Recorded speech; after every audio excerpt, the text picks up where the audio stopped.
নমস্কার, আশা করি সকলে ভালো আছেন। সুনন্দিতার রান্নাঘরে সকলকে স্বাগত।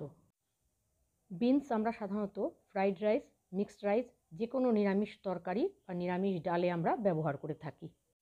সেই বিনস দিয়েই ভাত বা রুটির সঙ্গে খাওয়ার মতন সুস্বাদু তরকারি কিন্তু রান্না করা যায়। আজ আমি সেই বিনস আর আলু দিয়ে তরকারি রেসিপি আপনাদের সঙ্গে শেয়ার করব। রেসিপিটা প্রথম থেকে শেষ পর্যন্ত দেখার অনুরোধ জানিয়ে শুরু করছি। রান্নাটা করার জন্য কিছুটা বিনস আমি একটু লম্বা লম্বা করে কেটে নিয়েছি, দুটো আলু সরু সরু করে কেটে নিয়েছি, আর একটা বড় পেঁয়াজ কুচিয়ে নিয়েছি। রান্নাটা করার জন্য গ্যাসে একটা কড়াই বসিয়েছি, তাতে 1.5 টেবিল স্পুন সর্ষের তেল দিয়েছি। তেলটা গরম হলে তার মধ্যে একটা শুকনো লঙ্কা আর 1/4 টিস্পুন জিরে ফোড়ন দিয়েছি। ফোড়নটা একটু ভাজা হলে যে পেঁয়াজটা কুচিয়ে রেখেছিলাম সেই পেঁয়াজ কুচিটা দিয়ে দিলাম। পেঁয়াজটা দিয়ে 1 মিনিট একটু ভেজে নিয়েছি। তারপর এর মধ্যে দিলাম 1/4 টিস্পুন রসুন বাটা, 1/2 টিস্পুন আদা বাটা, 1/4 টিস্পুন কাঁচা লঙ্কা বাটা। বাটা মশলাগুলোকে একটু মিশিয়ে নিয়েছি, নিয়ে এবার কিছু গুঁড়ো মশলা দেব। দিয়েছি 1/2 টিস্পুন জিরে গুঁড়ো, 1/2 টিস্পুন ধনে গুঁড়ো,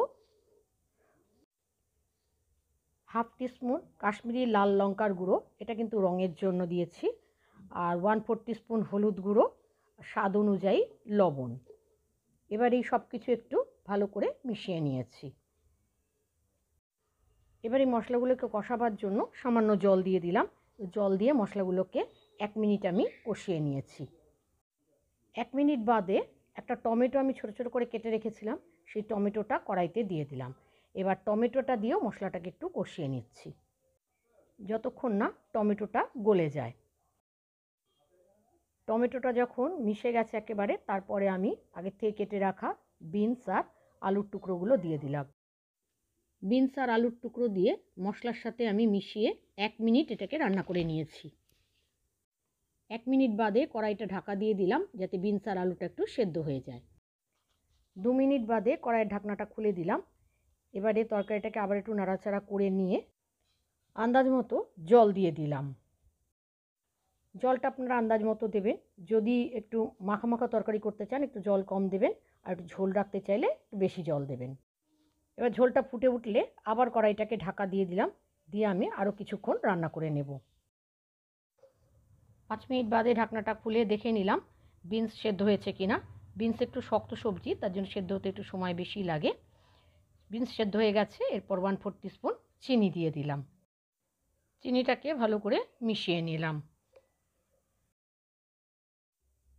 তারপর দিয়ে দিলাম 1/4 টিস্পুন গরম মশলার গুঁড়ো। সবশেষে খানিকটা ধনেপাতা কুচি ছড়িয়ে দিলাম। তৈরি হয়ে গেল বিনস আলুর তরকারি। রেসিপিটা কেমন লাগলো জানাবেন। ভালো লাগলে একটা লাইক দেবেন। আমার চ্যানেলে নতুন বন্ধু হলে চ্যানেল সাবস্ক্রাইব করে পাশে থাকা বেল বাটনটা ক্লিক করে দেওয়ার অনুরোধ রইল। যারা ফেসবুক থেকে দেখছেন তাদের আমার চ্যানেল ফলো করার, আর যারা ইউটিউব থেকে দেখছেন তাদের আমার চ্যানেল সাবস্ক্রাইব করে পাশে থাকা বেল বাটনটা ক্লিক করে দেওয়ার অনুরোধ রইল। আজ তাহলে এখানে শেষ করছি। আবার আসবো নতুন কোনো রেসিপি নিয়ে। ততক্ষণের জন্য সকলে ভালো থাকবেন, সুস্থ থাকবেন। ধন্যবাদ।